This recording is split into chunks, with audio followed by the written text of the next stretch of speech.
In 1987, 2,000 members of the Evangelical Orthodox Church, EOC, in 19 parishes were received into the Antiochian Orthodox Christian Archdiocese of North America by Metropolitan Philip Saliba. They were led by Peter E. Gilquist and others who had been on the staff of Campus Crusade for Christ and other evangelical organizations in the 1960s and early 1970s. Over a 15-year period, they had engaged in a systematic study of the worship, doctrine, polity, and spirituality of the historic Christian church and embraced the sacramental worship and theological focus of the Orthodox Christian faith. This event was one of the most significant occurrences in the history of the Orthodox churches in America in the 20th century. Orthodoxy in America has largely been a collection of immigrant communities and their descendants. The EOC churches brought with them a missionary zeal and a sense of ecclesiastical entrepreneurship that sought to share their newfound but ancient faith with the broader Christian and evangelical world. The existing Orthodox churches had long established cultural and spiritual patterns of worship and life, and linguistic and cultural distinctives that set them apart from each other and from the broader American culture.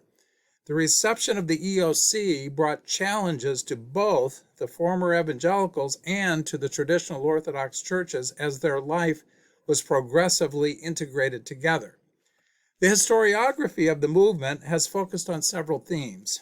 What was it that led a group of evangelicals to embrace the historic Orthodox faith?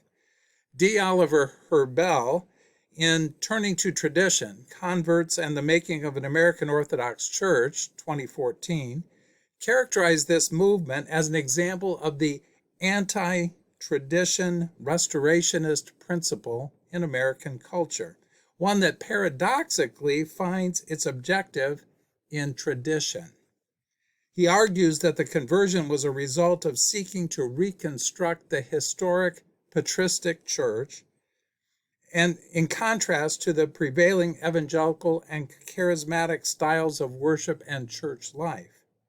Upon entering the church, Herbel argues, they went through a process of deconversion from the anti-tradition tradition and embraced the lived experience of the existing rather than the constructed Orthodox Church.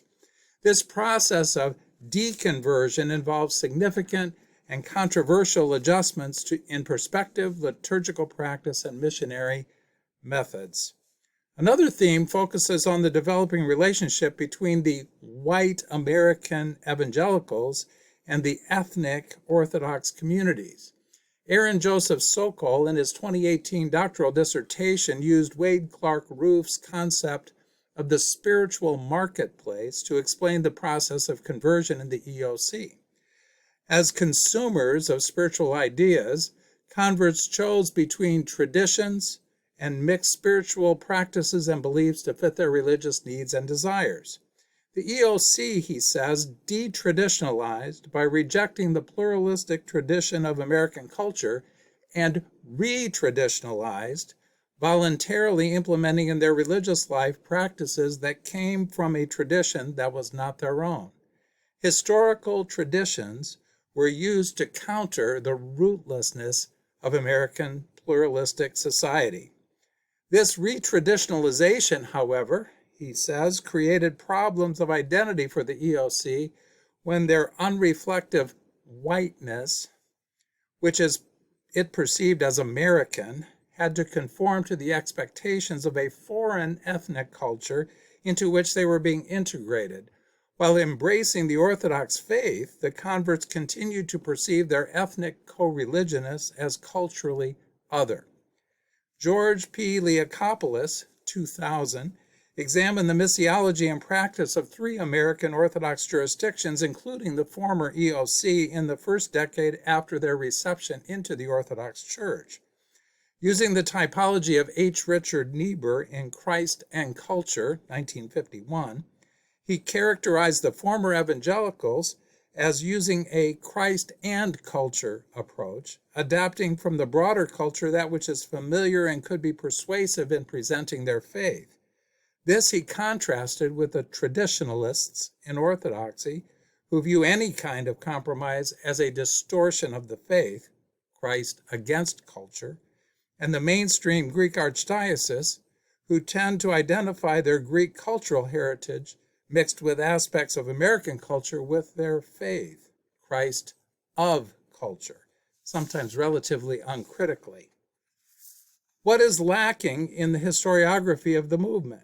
First, in most of these works, there is little that gives a sense of the life of the Evangelical Orthodox churches as their journey developed.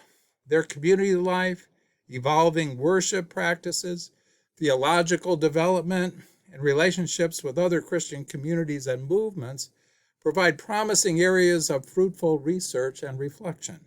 Further, little has been produced about the development of the institutions of the EOC after their entry into the Orthodox Church, including conciliar press, ancient faith ministries, their mission efforts, establishing new churches, and the production of the Orthodox Study Bible. The historiography of the Orthodox churches in America has not yet been integrated into the broader historiography of religion in America, whether because of size, the dominant American Protestant ethos, or the perception of the Orthodox Church as scattered ethnic immigrant communities. The evangelical Protestant roots of the EOC, the connection of its development with the creative ferment going on in American evangelicalism during the 1970s, and its integration into the Orthodox Church in the American can provide a meaningful approach to understand the place of the Orthodox Church in the American religious context. The story of the Evangelical Orthodox Church is part of the story of the development of an authentically American Orthodox identity, one that seeks to fulfill the historic mission of the Church while remaining faithful to the life of the gospel.